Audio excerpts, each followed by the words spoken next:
गुरुर्ब्रह्मा गुरुर्विष्णू गुरुर्देव महेश्वर गुरुर्साक्षात् परब्रह्म तस्मै श्री गुरुवे नमः. नर्मदे हर नर्मदे हर. सगळ्या श्रोत्यांना माझ्यातर्फे चैत्र मासारंभाच्या शुभेच्छा. काल जो पहिला व्हिडिओ रेकॉर्ड केला होता त्यावेळेस मी व्हिडिओच्या नादामध्ये ते मला शुभेच्छा द्यायचं विसरून गेलो. गुढीपाडवा आणखी चैत्र मासारंभ कालच झाला होता. तो व्हिडिओ तुम्हाला मी ऑलरेडी अपलोड केलेलाच आहे. आज त्याच्या पुढचं आपण बघू. म्हणजे नर्मदेचं महत्त्व थोडं शिल्लक राहिलं सांगायचं. आणखी नर्मदाची उगमाची दंतकथा किंवा आख्यायिका काय आहेत ते आपण आजच्या व्हिडिओमध्ये बघू आपण. आणि श्रोत्यांना परत माझी नम्र विनंती आहे की या व्हिडिओला लाईक करावे, सबस्क्राईब करावे, सर्क्युलेट करावे, शेअर करावे. कारण की याचा लाभ इतरांना पण मिळू शकतो. तुमच्या ग्रुपमध्ये लोक किती ऐकतात, किती लोक सबस्क्राईब करतात, लाईक करतात हा विषय थोडा बाजूला ठेवू. पण सर्क्युलेट करणं जास्त महत्त्वाचं आहे. लाईक करणं पण त्याच्याबरोबर जर तुम्हाला चांगला वाटला तर लाईक करा, नाही तर नका करू. बरं, आता पुढे निघू आपण.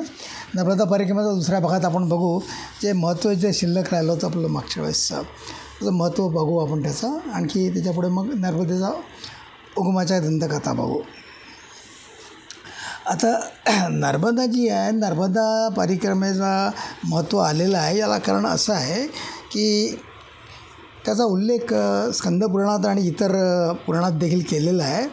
त्यांचं असं म्हणणं आहे की यानी कानीच पापानी जन्मांतर कृतानिश्च तानी सर्वाणी नश्यंती प्रदक्षिणा पदे पदे.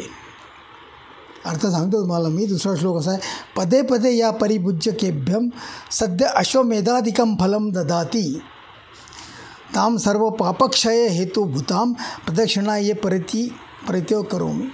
म्हणजे असं म्हणणं आहे की तुम्ही जेव्हा पायीपदी प्रदक्षिणा करता, आणखी महादेवाचं आणखी नर्मदेचं स्मरण करत ती प्रदक्षिणा करता, तुम्हाला अश्वमेध यज्ञाचं पूर्ण प्राप्त होतं.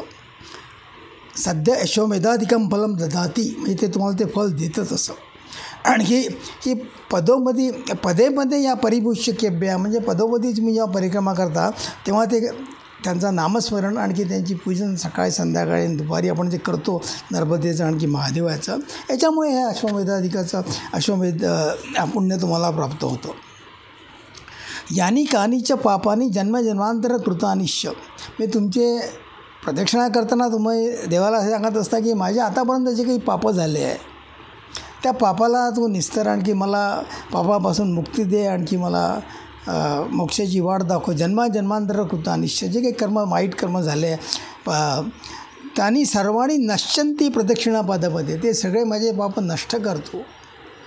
असा पद्धतीचा जयघोष किंवा अशा पद्धतीची प्रार्थना करून परिक्रमावासी नर्मदेला परिक्रमा घालत असतात. म्हणजे इथे नर्मदेचं एक पुण्य सांगितलेलं आहे की नर्मदेमध्ये तुमचं देहशुद्धी आत्मशुद्धी होऊन तुम्ही प्रदक्षिणा करून देवाचं चिंतन करता, परमेश्वराचं महादेवाचं चिंतन करता तुम्ही.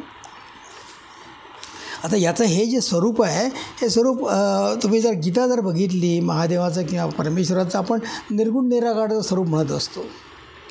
पण सगुण रूपात पाहिल्याशिवाय आपल्याला त्याची प्रचिती येत नाही. कारण की द्वैतात राहिल्यानंतर आपल्याला डोळ्यांनी पाहिल्याशिवाय, हाताने स्पर्श केल्याशिवाय ते रूप दिसत जोपर्यंत नाही तोपर्यंत आपल्याला ते रूप असं वाटते आहे की नाही बाबा. पण याचा 6वा अध्याय जर घेतला तुम्ही गीतेचा, 6व्या अध्यायामध्ये जो ध्यानयोग जो सांगितला आहे त्या ध्यानयोगाच्या शेवटीच्या काही ओव्या तुम्हाला मी सांगतो. मी त्याच्यामध्ये माऊली असं म्हणते किंवा गीता अशी म्हणते की परमेश्वराचं रूप जे आहे सगळं विश्वात पसरलेलं आहे. आणि उपनिषदसुद्धा सांगतात की जेव्हा विश्व निर्माण झालं त्या विश्व निर्मितीच्या वेळेस परमेश्वराने विश्वात पदार्पण केलं आहे, प्रवेश केलेला आहे. पण तो प्रवेश दिसत नाही आपल्याला, कारण की ते तत्त्वरूपाने परमेश्वर तिथे परतत्वरूपाने परमेश्वरांनी विश्वात प्रवेश केलेला आहे. पण विश्व जे आहे, जे दृश्य डोळ्याने आपण बघू शकतो ते विश्वरूप असे म्हणतात की विश्वरूप हेच परमेश्वराचं रूप आहे, सगुण रूप आहे ते. म्हणून विश्वरूपातच तुम्हाला परमेश्वराचं दर्शन घेणं आवश्यक आहे, हा त्यांचा सांगण्याचा हेतू आहे. त्याचा माऊलींची ओवी अशी आहे, जे महाभूतांचे बीज, जे महातेजाचे तेज, एवं पार्था जे निज स्वयंरूप माझे. म्हणजे सगळं पंचभूतामध्ये जे एकवटून अष्टधा प्रकृतीची निर्माण झाली आहे, जे विश्व निर्माण झालं आहे ते रूप माझं रूप आहे असं भगवान सांगतात आहे. ते हे चतुर्भुज कोंबिली, ते हे चतुर्भुज कोंबली जयाची शोभा रूपा आली, देखोनी नासिकी नोकेली भक्तवृंदे. इथे फारच क्लिअर आहे. हा 6व्या अध्यायातला ओवी आहे ही 324. ते हे चतुर्भुज कोंबिली म्हणजे हे जे चतुर्भुज रूप आहे, सगुण रूप आहे, जयाची शोभा रूपा आली. म्हणजे अव्यक्त परमेश्वर जेव्हा व्यक्तरूपात आला आहे तो या विश्वाच्या रूपाने तो सगळीकडे पसरलेला आहे. आणि त्याची जी स्पष्टलिंग जी आहे ती तुम्ही सगुण रूपाने तुम्ही विश्वात पाहू शकता. भगवत रूप अखिलम, त्याच्याशिवाय दुसरं काही नाही विश्वात, परमेश्वराशिवाय दुसरं काही नाही असं भागवत सांगते आहे. आणि माऊली पण ते सांगत आहे की ते हे चतुर्भुज कोंबिली जयाची शोभा रूप आली. त्याची शोभा, त्याचं ऐश्वर हे तुम्हाला विश्वात पाहायला पाहिजे आणि ते तुम्हाला दिसतं आहे तुम्हाला ते. पण आपल्याला पाहण्याची दृष्टी नाही आहे, आपली समदृष्टी आहे. ज्ञानदृष्टीने जर तुम्ही हे रूप बघितलं तर ज्ञानदृष्टीने रूप तुम्ही बघू शकता तुम्ही. आणि म्हणून म्हणतात की ते हे चतुर्भुज रूप जे आहे परमेश्वराचं विश्वामध्ये दडलेलं जे आहे ते तुम्ही बघा आणि तेच परमेश्वराचं दर्शन रूप आहे. कारण की काय आपल्याला या व्यवहारात किंवा विश्वात राहून माझा जरा घसा खराब झाला आल्यानंतर थोडंसं त्रास होत त्याचा. तर व्यक्तरूपात जेव्हा परमेश्वर उतरलेला आहे ते पाहण्याकरता आपल्याकडे चर्मदृष्टी कामाची नाही आहे. तिथे तुम्हाला ज्ञानदृष्टी हवी आणि ज्ञानदृष्टी घेण्याकरता तुम्हाला आत्मज्ञान हवं. त्याच्याशिवाय तुम्हाला विश्वात दडलेला परमेश्वराचं रूप तुम्हाला प्राप्त होत नाही. आता ह्या गोष्टी जर लक्षात ठेवल्या आपण तर या गोष्टीवर म्हणजे विश्वामध्येच तुम्ही भगवत रूप बघा हा त्याच्या पाठीमागचा हेतू आहे. आणि ते व्यक्तरूप आहे म्हणजे सगुण रूप आणखी निर्गुण रूप दोन्ही तुम्हाला ते स्वीकारायला हवे. आणि परमेश्वराची दोन्ही रूपं स्वीकारलेली आहे उपनिषद वेदामध्ये, त्यामुळे त्यात काही प्रश्न नाही. पण त्या सगुण रूपाचा तुम्हाला शेवटी त्याग करून निर्गुण रूपात ध्यान लावून तुम्हाला ध्यानस्थ व्हावं लागतं. तर शेवटला पार्ट आहे उपासनेचा तो. पण ते होतं कारण की द्वैतात राहून आपल्याला काय सवय पडलेली आहे की आपल्याला प्रत्यक्ष प्रमाण लागतं प्रत्येक ठिकाणी. म्हणजे आपण म्हणतो ना बाप दाखवून शांत कर बा, म्हणजे त्याला बाप आहे तर बाप आहे तर मग बाप आहे कुठे तिथं, कोणता बाप आहे, नाही तर मग तू श्राद्ध कर म्हणजे मग तुला बाप नाहीच आहे, म्हणजे बाप तुझा मेला मृत्यू झाला. किंवा असंच प्रत्यक्ष प्रमाण आपण आपल्याला प्रत्येक ठिकाणी दाखवावं लागतं किंवा सांगावं लागतं की बा हे रूप आहे, हे पाहिजे सगुण मूर्ती आहे. म्हणजे शंकराची मूर्ती घेतली तर तुम्हाला गळ्यात नाग दिसायला पाहिजे, डोक्यावर अर्धचंद्र दिसायला पाहिजे, व्याघ्रांबर त्याने अंगावर परिधान केलेलं असायला पाहिजे. विष्णूचं रूप घेतलं तर तुम्हाला सुदर्शन चक्र हाती पाहिजे, मग तुम्ही त्याला विष्णू म्हणता, तुम्ही त्याला शंकर म्हणता. ते सगुण रूप पाहिल्याशिवाय तुम्हाला निर्गुण रूपाची कल्पना येत नाही. म्हणून म्हणतात ते सगुण रूपाच्या आधारी पावावे निर्गुण. ही एक संतांची ओवी आहे. पण ते सगुण रूप तुम्ही याच्यात बघा असं त्यांचं म्हणणं आहे. आता दुसरी गोष्ट आणखी एक स्कंदपुराणातच सांगितलेली अशी महत्त्व सांगताना की गंगा नदीचं पण महत्त्व तेवढंच आहे बरं. आणि सरस्वती म्हणतात ही कुरुक्षेत्राच्या तिथे वाहते. आणखी गंगा नदी कनखल म्हणजे हरिद्वाराच्या ठिकाणी ती जास्त पुण्यकारक आहे. किंवा तिथे हरिद्वारला जाऊन तुम्ही जे स्नान करता तर हरिद्वारचं कनखल क्षेत्रात किंवा हरिद्वारला जाऊन लोक बरेच गंगेमध्ये स्नान करतात, ती तिथे पवित्र होते असं म्हणणं आहे. तसंच सरस्वती जी आहे, सरस्वती ही कुरुक्षेत्रामध्ये त्याचे ठिकाण दिलं आहे त्यांनी, तिथे ती पवित्र समजली जाते. हे त्यांचे विशिष्ट ठिकाणं असे नमूद केलेले आहे गंगेचे आणखी सरस्वतीचे. पण नर्मदेचं काय आहे, नर्मदेचं असं म्हणणं आहे म्हणजे नर्मदेची महती किंवा नर्मदेचा गौरव गाताना पुराण असं सांगते की नर्मदा उगमापासून शेवटपर्यंत सगळ्या ठिकाणी पवित्र आहे.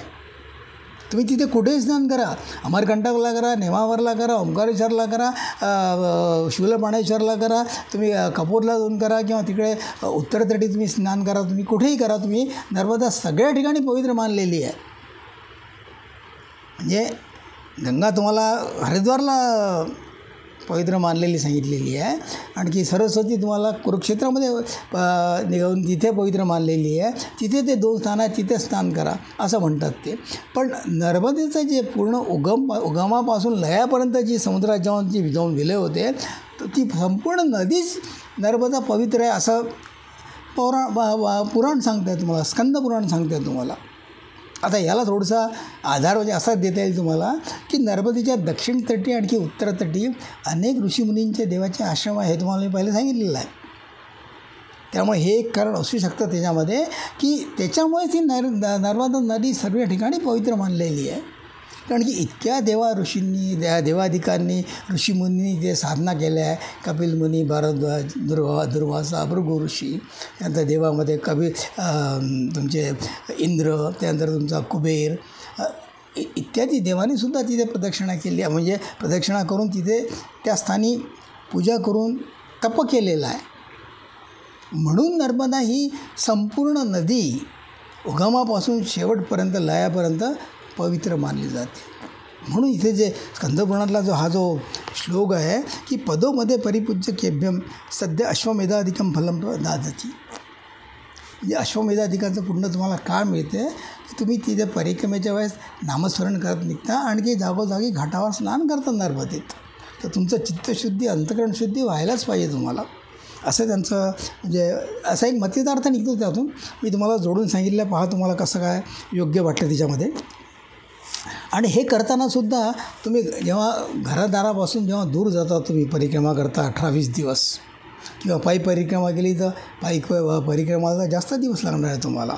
तर तिथे तुमचं घरापासून दूर गेल्यानंतर, राजकारणापासून, कुटुंबापासून दूर गेल्यानंतर, समाजापासून दूर गेल्यानंतर तुम्हाला त्यांचा एक दृष्टीने विसर पडतो आणि तुम्ही वैराग्य धारण करता आणि नामचिंतनात तुमचा सगळा वेळ जातो सकाळपासून संध्याकाळपर्यंत. त्याच्यामुळे ही जी तुम्ही पूजा करताय, ही पूजा माऊली असं म्हणते की तुमची आराध्य देवता समोरच असते तुमच्या. म्हणजे उजव्या हाताला जेव्हा तुम्ही दक्षिण तटी आणि उत्तर तटी जेव्हा जाता, नर्मदा तिथेच आहे, महादेवाचं मंदिरही तिथेच आहे. तया सर्वात्मका ईश्वरा सर्व कुसुमांची वीरा, सर्व कर्म कुसुमांची वीरा, पूजा केली तया होय अपारा तोषा लागी.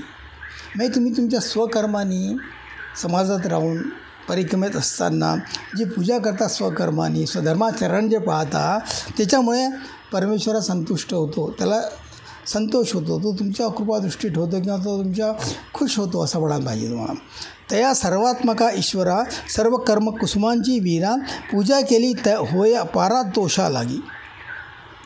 दुसऱ्याच्याच म्हणते माऊली, जे संपत्ती जात आगवे ते हनद्रव्य मानावे, मग स्वधर्मे यज्ञ अर्पावे आदिपुरुषी.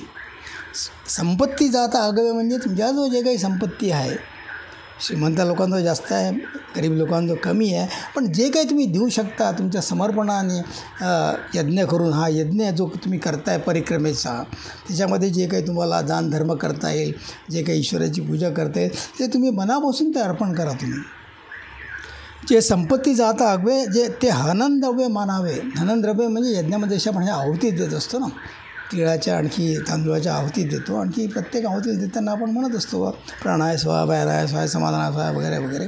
तसे ही जी तुम्ही यज्ञ करताय परिक्रमेचा, हा एक यज्ञच आहे.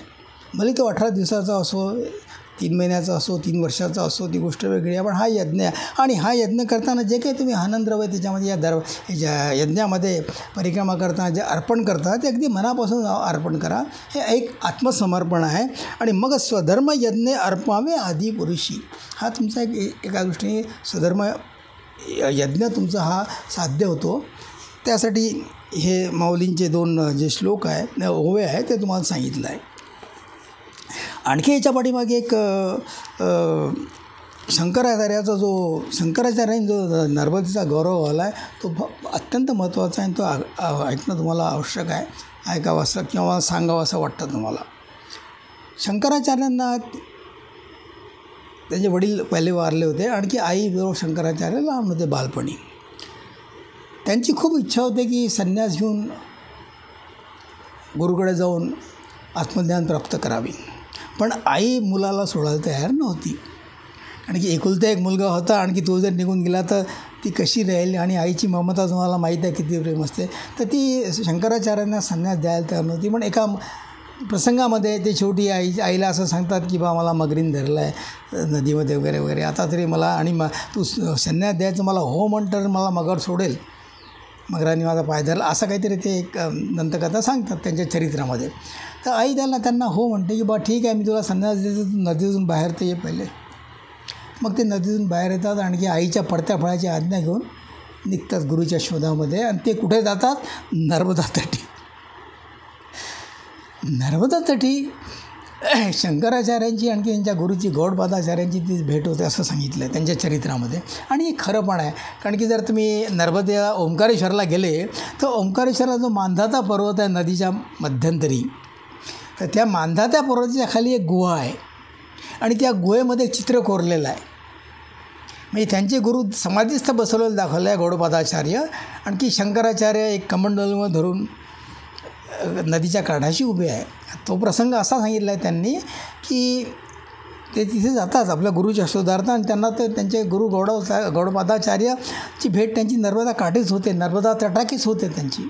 आणि जेव्हा येतात ते ध्यानस्थ बसले असतात ते, आणि ध्यानस्थ बसल्यानंतर त्यांना नमस्कार करतात. आणखी गुरु जशी काही शिष्याची वाट बघत असतो अशा दृष्टीने गौडपादाचार्य आपली दृष्टी उघडतात आणि समोर आपल्या शिष्याला बघतात. त्यांनाही खूप आनंद होतो की हा शेवटी माझ्याकडे आला आहे आत्मज्ञान प्राप्त करण्याकरता.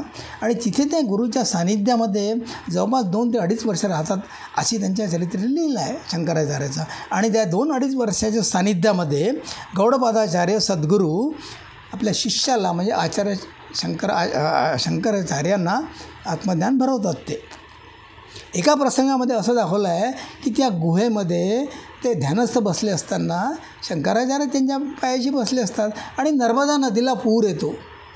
तर नर्मदेला पूर आला तर स्वाभाविक आहे की त्याच्यामुळे आपल्या गुरूंची समाधी भंग होईल किंवा त्यांना समाधीतून उत्थान करावं लागेल, आणखी त्या गुहेमध्ये पाणी शिरेल असं त्यांना एक भीती वाटते. म्हणून ते नर्मदेच्या त्या गुहेच्या तोंडाशी आपलं कमंडलू लावतात आणि सगळं पुराचं पाणी त्या कमंडलूमध्ये जातं.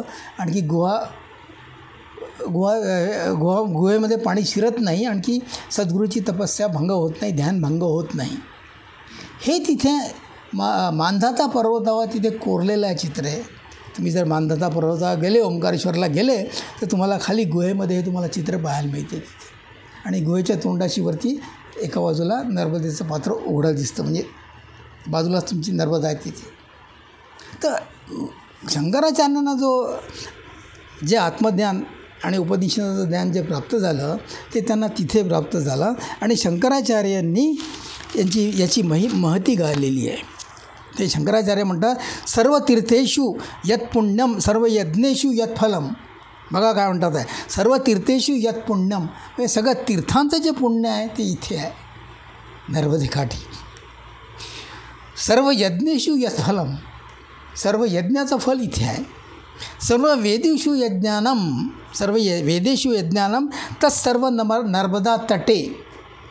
नर्मदा तटी तुमचं सर्व तीर्थाचं पुण्य आहे आणि सर्व यज्ञाचा परिणाम नर्मदा तटी असं शंकराचार्य सांगतात आहे.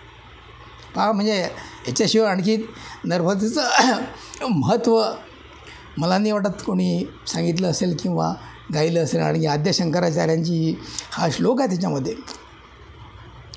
आणखी त्यांनी नर्मदा अष्टक तिथे लिहिलं आहे. त्याच्यावर नर्मदा अष्टक तिथे सगळे परिक्रमावासी आणखी आरती करणारे नर्मदा अष्टक म्हणतात. आणखी एक नर्मदेची आरती म्हणा, एक आरती आणखी एक नर्मदा अष्टक तिथे गायनाची ती महती गाण्याची तिथे प्रथा पडलेली आहे. आणि ते जर तुम्ही बघितलं तर त्या अष्टकामधले काही श्लोक अत्यंत महत्त्वाचे आहे किंवा ते काय सांगतात जरा बघू आपण. अलक्ष लक्ष लक्ष पाप लक्ष सार सायुधम ततस्तु जीव जंतु दंतु भुक्ती मुक्तिदायकम विरंची विष्णू शंकर स्वकीय धाम वर्मदे त्वदीय पाद पंकजम नमामि देवी नर्मदे. हा एक श्लोक आहे त्याच्या अष्टकातला. अलक्ष लक्ष लक्ष पाप लक्ष सार सायुधम ततस्तु जीव जंतू भुक्ती मुक्तिदायकम, म्हणजे सगळ्या जीवजंतूंना इथे नर्मदेकाठी मुक्ती मिळते. विरंची विष्णू शंकर स्वकीय धाम वर्मदे, म्हणजे विरंची विष्णू शंकरापासून ब्रह्मदेवापासून सगळ्या लोकांनी इथे तपस्या केल्या. त्वदीय पादपंकजम, म्हणजे हा अष्टकातला ध्रुवमध्ये आहे. या अष्टकातलं हे त्वदीय पादपंकजम, म्हणजे हे नर्मदे तुझं जे कमळासारखे जे पाय आहे त्या पायांना चरणाला मी वंदन करतो. त्वदीय पादपंकजम नमामि देवी वर्मदे. आणखी एक त्याच्यामध्ये आणखी एक महत्त्वाचा एक ओवी आहे त्याच्यामध्ये. कलामलोग भारहारी सर्व तीर्थनायकम. कलामलोग म्हणजे कलयुगातलं पाप नाश करणारी. कलामलोग भारहारी सर्व तीर्थनायकम. सर्व तीर्थाची नायिका म्हटलेली आहे ती. कलामलोग भार मे कलियुगातलं पाप नष्ट करणारी अशी नर्मदा आहे. आणि शेवटी काय म्हणतात, शेवटल्या अष्टकामध्ये शेवटल्या श्लोकामध्ये शंकराचार्य म्हणतात की तुम्हाला हा जो नरदेह प्राप्त झालेला आहे, या नरदेवाचं तुम्ही चीज करून घ्या, तुम्ही त्याचं कल्याण करून घ्या, तरच तुमचा नरदेव तुम्हाला म्हणजे नरदेवाच्या मार्फत नरदेवाला साधन करून तुम्ही नरदेहाला साधन करून तुम्ही मुक्ती प्राप्त करून घ्या. शेवटला सुंदर आहे त्यांचं वाक्य, सुलभ्य देह दुर्लभम महेश धाम गौरवम. सुलभ्य देह मिळाला आहे तुम्हाला आणि या देहाचं तुम्ही चीज करून घ्या. सुलभ्य देह दुर्लभम महेश धाम गौरवम. म्हणजे महेशाचा महादेवाचा तुम्ही गौरव करा. नर्मदा काठी आले, नर्मदेचं महादेवाचं तुम्ही पूजा करा, अर्चना करा, उपासना करा. पुनर्भवा नरा नवे विलोकयंती रौरवम. म्हणजे असं जर केलं तर तुम्हाला नरकात तुम्हाला जावं लागणार नाही. पुनर्भवा, तुम्हाला दुसरा जन्म पण मिळणार नाही, आणखी तुम्हाला दुसरी उत्पत्ती होणार नाही, आणखी तुम्हाला नरकात तुम्हाला जागा मिळणार नाही. म्हणजे तुम्हाला स्वर्ग मिळेल किंवा तुम्हाला मोक्ष मिळेल.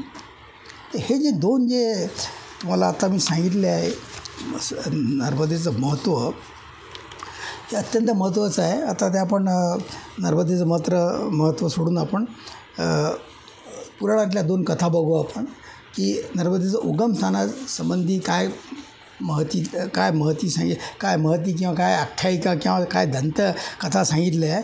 त्या नर्मदेच्या उगमस्थानीच्या दोन कथा आपण ऐकू. सांगतो तुम्हाला मी. ह्या स्कंदपुराणातल्या कथा आहे बरं दोन्ही. एक आख्यायिका, एक दंतकथा आहे. पहिली आपण आख्यायिका बघू काय म्हणते ती. स्कंदपुराणात शंकर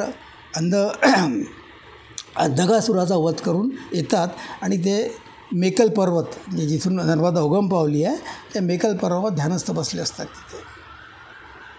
आणि तिथे विष्णू ब्रह्मदेव सगळे राक्षस नरपुरुष सगळे ते शंकराची उपासना म्हणजे तिथे जाऊन त्यांना हात जोडून सांगतात की बा आम्हाला या भवसागरातून किंवा याच्यातून सुटकेसाठी काहीतरी तुम्ही योग्य साधना सांगा तुम्ही आम्हाला. म्हणून शंकराला तिथे विनवत असतात ते तिथे. आणखी सगळे देवगण, राक्षसगण, ऋषीगण सगळे जाऊन तिथे अशी शंकराची प्रार्थना करतात. आणि जेव्हा शंकर आपली कृपादृष्टी उघडतात, अर्धनेत्र, आणखी अर्धनेत्र नाही, त्यांची नेत्र जे उघडतात, तर तेव्हा त्यांच्या नेत्रातून म्हणा किंवा कपाळातून म्हणा एक घामाचा बिंदू खाली पडतो. हा घामाचा बिंदू म्हणतात की हीच पुढे नर्मदा होते. एक श्यामल रंगाची अत्यंत सुंदर देखणी मुलगी त्या द्रवबिंदूतून जन्म घेते आणि तीच नर्मदा आहे असं सांगितलं आहे पुढे. आणखी ही नर्मदा शेवटी म्हणते की बा मला तुम्ही आता हे देवा तुम्ही मला आता इथे जन्म दिला आहे या रूपाने, तर आता मला तुम्ही सांगा की या विश्वामध्ये मला काय काम करायचं आहे, किंवा मला पुढचं हे सांगा की मी याच्यात पुढे माझ्यासाठी काय कर्म किंवा काय माझ्याकरता तुम्ही हे सांगितलं आहे. तर तुम्हीच माझे माता पिता आहात, त्या दृष्टीने कळायचे तुम्ही पूर्ण स्वामी आहात, तर मी काय करावी अशी आज्ञा द्या मला. तर शिव त्याला म्हणतात की तू जलरूप धारण कर. शिव नर्मदेला म्हणतात, त्या कन्येला म्हणतात की जलरूप धारण करून तू पवित्र शुद्ध होशील. आणखी तुझ्या जलाच्या प्रवाहात पडणाऱ्या अस्थी झाले, तुमचे नरदेह आले लोक ऋषीमुनी जे आहे, तर तुझ्या जलामध्ये जर ते स्नान करतील ते त्याचे पवित्र होतील. असा एक उपदेश महादेव सगळ्या देवादिकांना ऋषीमुनींना सांगतात तिथे. तर ही कन्या जी दाखवली आहे, कन्या जी म्हटली आहे, ही कन्या नर्मदा रूपेने तिथून द्रवरूपाने तिथून उत्पन्न झाली आहे. आणखी द्रवरूपाने तिथून निघून मग पुढे येते ती.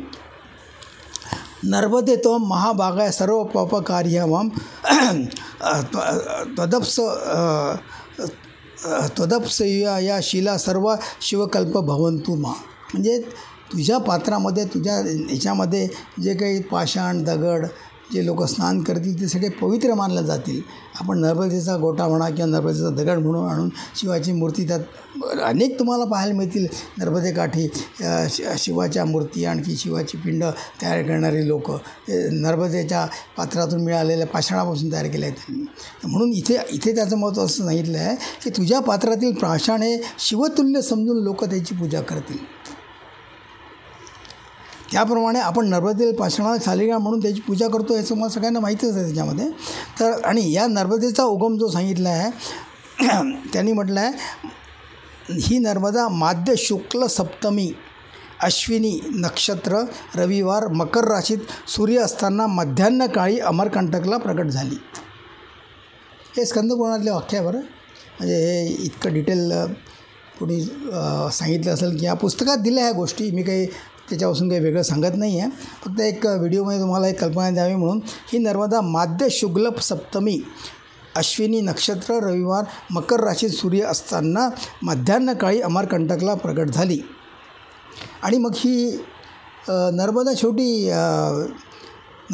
एक 2 वर मागते शंकरांना जाण्यापूर्वी, किंवा मी आता जलरूप व्हायला निघालेली आहे पण मला एक 2 वर द्या. आता पहिला वर त्यांचा कोणता आहे? पहिला वर आहे की मला एक अक्षय बनवा, तुम्ही अक्षय बनवा. पहिल्या वरामध्ये ती म्हणतात, त्याची श्लोक सांगतो तुम्हाला मी. पहिल्या वरामध्ये ती स्वतःचं अक्षयरूप धारण करायला किंवा अक्षयरूप मला द्या म्हणून अशी शंकराला विनवते की त्याचा कधीही कुठल्याही प्रलयात नाश होणार नाही. आणि दुसऱ्या वरामध्ये ती म्हणते, दुसऱ्या वर महापातकी लोकांनी जर श्रद्धेने स्नान करून माझे पूजन केले तर त्या सर्वांना पापमुक्ती देवो. अशा पद्धतीचे दोन्ही वर द्या असं ती म्हणते इथे. तर याचे 2 श्लोक आहे, संस्कृतातले श्लोक आहे. पण त्याचा मतितार्थ हा आहे की पहिला वर हे नर्मदा अक्षय म्हटली आहे, तिला अक्षयी म्हटलेली आहे कारण की तिचा कुठल्याही प्रलयामध्ये नाश होत नाही किंवा ती आहे. आणखी दुसऱ्या वरामध्ये ती म्हणते की माझ्या पात्रामध्ये माझ्या जलामध्ये स्नान करणारे महापातकी जरी असला, तो महापातकी जरी असला, पापी जरी असला तरी त्याला तुम्ही मुक्ती द्या, त्याचे पापनाशहरण करा, त्याचे अंतःकरण शुद्धी हो. अशा पद्धतीचा वर ही नर्मदा मागते. आणि ती जलरूप होऊन अमरकंटकीतून निघाली. हा जो जो सांगितला आहे मध्य शुक्ल सप्तमीचा, तेव्हापासून ती जलरूप होऊन पुढे निघाली आहे. ही एक दंतकथा आहे. दुसरी दंतकथा पण याच्यामधलीच आहे. त्यात एक मेकल राजा सांगितलेला आहे. मेकल राजाची कन्या असते एक, तिचं नाव नर्मदा. त्या मेकल राजाच्या कन्या नर्मदेचं एक राजकन्येचं लग्न, नर्मदेचं लग्न एक राजपुत्र शोण याच्याशी जमलेलं असतं किंवा तो तिचा म्हणजे विवाह ठरलेला असतो. पण काही कारणास्तव काय होतं, त्या शोण राजपुत्राचे वडील वारतात, म्हणजे राजा वारतो तो. त्याच्यामुळे ते लग्न पडतं लांबणीवर. तर आता लग्न लांबणीवर पडल्यानंतर मग असं होतं की आता लग्न केव्हा होणार. तर ही नर्मदा आपल्या दासीच्या तर्फे, दासीचं नाव जोहीला सांगितलं आहे, जोहिलेच्या तर्फे एक निरोप पाठवते त्या राजपुत्र शोणला किंवा हे सगळं काही ठीक आहे, आता तुझे वडील वारले असल्यामुळे सध्याचा लग्नाचा योग नाही आहे, तर जेव्हा लग्नाचा योग येईल पुढे तेव्हा तोपर्यंत लग्न हे लांबणीवर पडलेलं आहे, तर आपण नंतर लग्न करू असं सांगतो. तर जोहीला काय करते, जोहीला दासी जेव्हा हा निरोप घेऊन जाते तर तिच्या मनात कपट असतं. आणि ती जेव्हा राजपुत्राला भेटते तर ती स्वतःलाच नर्मदा म्हणून सांगते त्यांना. म्हणजे जोहीला नाव सांगत नाही, आणखी स्वतःच नर्मदा आहे असं सांगून राजपुत्राला सांगते की मीच नर्मदा आणि माझ्याशी लग्न कर. तर पुढे काही दिवसांनी म्हणा काही वेळ गेल्यानंतर राजपुत्र तिला नर्मदा समजून जोहीला दासीशी लग्न करून घेतो. आता ही बातमी जेव्हा इकडे खऱ्या नर्मदेला मेकल राजाची जी कन्या असते जेव्हा तिला कळते ती मग तिला फार दुःख होते. अरे मी दासीला काय पाठवलं आणि की दासीनी कपट बुद्धीनी सगळा म्हणजे माझ्या मनातलं अगदी उलटं सुलटं करून स्वतःच राजपुत्राशी लग्न करून बसलेली आहे. तर या दुःखाने ती फार विव्हळ होते. आणि विव्हळ होल्यानंतर तिथे एक कुंड सांगितलं आहे अमरकंटकामध्ये, त्या कुंडामध्ये ती आत्महत्या करते ती. आणि त्या कुंडातून आत्महत्या केल्यानंतर जे काही जलोत्पत्ती तिथून होते तिला नर्मदा सांगितलेलं आहे. ह्या 2 दंतकथा आहे ह्या. हे म्हणजे याच्याकरता आपल्या म्हणजे लोकांना नर्मदेचा उगम कसा झाला हे सांगण्याकरता ह्या एवढ्या म्हणजे सफिशियंट आहे, म्हणजे योग्य आहेत. याच्याशिवाय आणखी पण बऱ्याच दंतकथा तुम्हाला वाचायला मिळतील, तर त्या तुम्ही वाचा, असं काही नाही. आपण आता इथे थांबू. आता पुढच्या व्हिडिओपासून आपण एक परिक्रमेचे अनुभव किंवा लागण्याची तयारी, कसं जायचं, काय जायचं, आम्हाला काय अनुभव आले, याच्यासंबंधी माहिती बघू. आतापर्यंत आपण नर्मदेचं महत्त्व, नर्मदेचा उगम, एक साधारण प्रस्तावना बघितली आहे. तर तिथे आपण थांबू आता. जय जय रघुवीर समर्थ. श्रोत्यांना माझी परत नम्र विनंती आहे की व्हिडिओला लाईक करावे, शेअर करावे आणि सर्क्युलेट करावे.